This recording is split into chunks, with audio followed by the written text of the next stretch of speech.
ایک مرتبہ کا ذکر ہے کہ ایک بادشاہ شکار کرنے نکلا، راستے میں ایک لونڈی کے حسن پر فریفتہ ہو گیا اور اسے خرید کر شاہی محل میں واپس آ گیا۔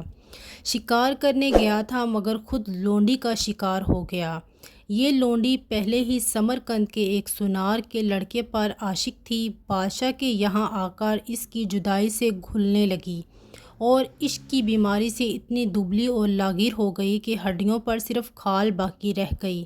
بادشاہ کو اس کی یہ حالت دیکھ کر بہت غم ہوا۔ چنانچہ اس نے طبیبوں کو جمع کیا، علاج کے لیے شاہی انعام و اکرام کا وعدہ کیا اور اتباع سے کہا کہ میری زندگی بچاؤ کہ اگر یہ مر گئی تو سمجھ لو کہ میں بھی مر گیا۔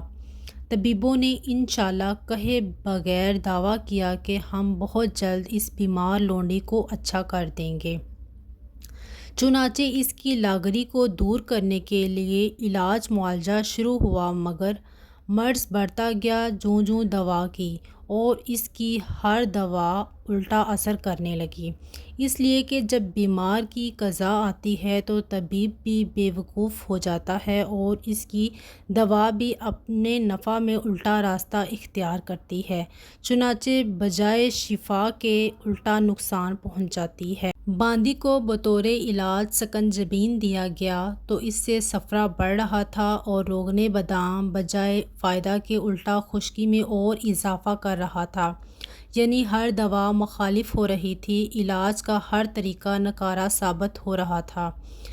بالآخر طبیبوں کی رسوائی ہوئی اور وہ جو کچھ دعوے کر رہے تھے ان کی عقل اور تکبر کا دعویٰ ٹھکانے لگ گیا اور اپنی عاجزی اور مایوسی کا اظہار کر کے دربار سے رخصت ہو گئے۔ بادشاہ نے جب طبیبوں کی عاجزی اور مایوسی دیکھ لی تو ننگے پاؤں مسجد کی طرف دوڑا۔ مسجد پہنچ کر محراب کی طرف دوڑا اور سجدہ میں گر کر اس قدر رویا کہ سجدہ گاہ بادشاہ کے آنسوؤں سے تر ہو گئی اور اس نے روتے ہوئے بارگاہ الہی میں عرض کی، اے اللہ! یہ ساری کائنات تیری ادنیٰ بخشش ہے اور میں کیا عرض کروں جبکہ آپ ہمارے اسرار اور بھیدوں سے باخبر ہیں۔ اے وہ ذات پاک جو ہمیشہ ہماری حاجتوں کی پناہ گاہ ہے، ہم پھر سیدھے راستے سے بھٹک گئے اور آپ پر توکل نہ کیا اور علاج معالجہ میں انشاءاللہ بھی نہ کہا۔ جب اس بادشاہ نے تہہ دل سے نالہ و فریاد کی تو اللہ تعالیٰ کی رحمت کا سمندر جوش میں آ گیا اور روتے روتے بادشاہ پر نیند طاری ہو گئی۔ چنانچہ اس نے خواب میں دیکھا کہ ایک بزرگ فرما رہے ہیں کہ اے شخص نا امید نہ ہو، میں انشاءاللہ تعالیٰ اس باندی کا علاج کر دوں گا۔ خواب سے بیدار ہوتے ہی بادشاہ نے اپنے قلب کو مطمئن اور مسرور پایا اور ان بزرگ کا منتظر تھا کہ اچانک وہ تشریف لائے۔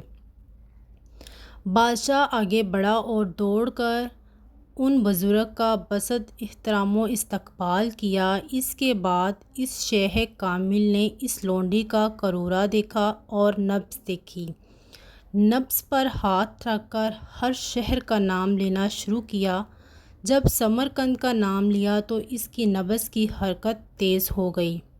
شیخ نے سمجھ لیا کہ سمرقند میں یہ کسی کی محبت میں مبتلا ہو کر بیمار ہے۔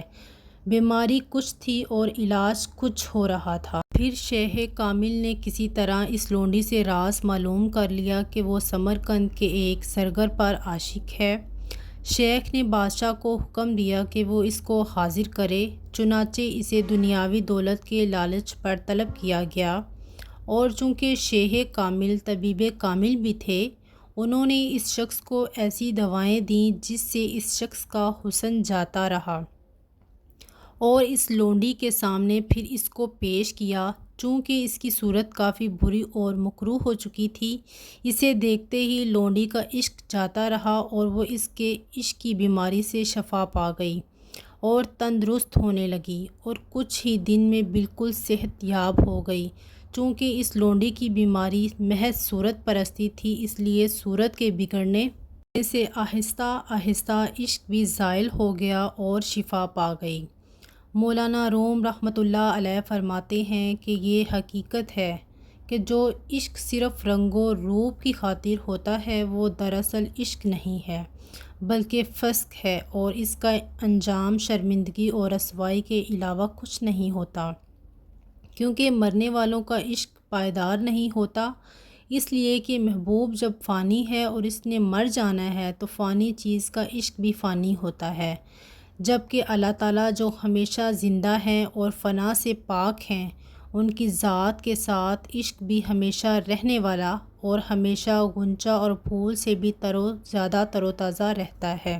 اب مولانا روم رحمۃ اللہ علیہ اس واقعہ کے بعد کھل کر نصیحت فرماتے ہیں کہ اے اللہ تعالیٰ کے طالب، اس زندہ کا عشق اختیار کر کہ جو ہمیشہ باقی رہنے والا ہے، اور جو محبت و معرفت کی روح افزا پاک شراب پلانے والا ہے، اور تو مایوسی سے یہ بات مت کہہ کہ اس محبوب حقیقی تک مجھ جیسے نالائقوں کی کیسے رسائی ہو سکتی ہے، کیونکہ وہ بڑے کریم ہے، اور کریم کے نزدیک ایسے کام دشوار نہیں ہوتے۔ جیسا کہ حدیث شریف میں آتا ہے کہ جو بندہ میری طرف ایک بالشت کی مقدار قریب آتا ہے، میں اس کی طرف گز کی مقدار قریب ہو جاتا ہوں۔ الغرض اس کے عشق و محبت کا دروازہ ہر وقت کھلا ہوا ہے، جو چاہے داخل ہو اور اس کا تقرب حاصل کرے۔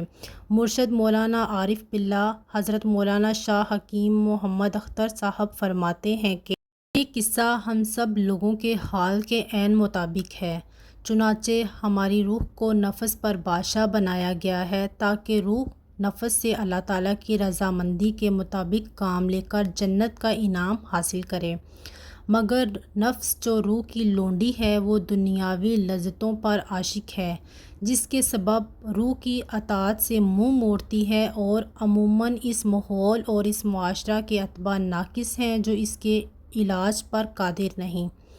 پس شیخ کامل کی ضرورت ہے جو حسن تدبیر سے دنیاوی لذتوں کو نفس کی نظر میں بدصورت کر دے، پھر نفس کے لیے روح کی تابع داری یعنی اللہ تعالیٰ کی رضامندی کے کاموں پر چلنا آسان ہو جائے گا۔